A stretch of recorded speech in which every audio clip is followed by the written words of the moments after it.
কিস্তি উড়াই কেমনে শোধ করব চাল কেনার মতো পয়সা নেই, আমি ধরবো না তুমি করতে নি। আমগুই বাবু বিপদে বলায় লাভ আছে? আইনের লোকেরা যদি প্রথম থেকে না দেয় যাইতে আমরা যাইতে পারি কর। আল্লাহ গো কিস্তি উড়াই রেখেছি, আল্লাহ কি করব? ও আল্লাহ কি করব? একটা বার মাফ করেন ভাই। ও ভাই আমি যেতে গিয়েতে ভাই এই রোডে আমার হাত জীবনে দেখবেন না ভাই। আমি কিস্তি উড়াই কেমনে? এটা ভাঙি দেন ভাই। ভাই ও ভাই ও ভাই ও ভাই এটা ভাঙি দেন ভাই। ওরে ভাই ভাই ভাই আমি খাই আমি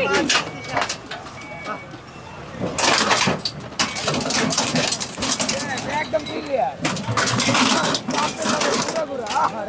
আপনার নিজের না আমার নিজের না, তাদের বলেন আমার গাড়ি নিজের না, আমি অন্য গাড়ি না, চালাই। আমি তো বললামই যে আমার মালিকের গাড়ি। গতকালকে এই গাড়িটা নিয়েছি, আমি পায়ে ঠেলার গাড়ি চালাতাম, পায়ের গাড়ি ঠেলা গাড়ি যে পারি না, না পারার কারণে এই গাড়িটা গতকালকে নিয়েছি। এখন কি করবেন বলেন? এখন কি করবো, কি করার আছে আমার? আর স্যার আমার আর কি করার আছে? জরিমানা দিতে হবে কি আপনার? অবশ্যই জরিমানা দিতে হবে। কিভাবে দিবেন?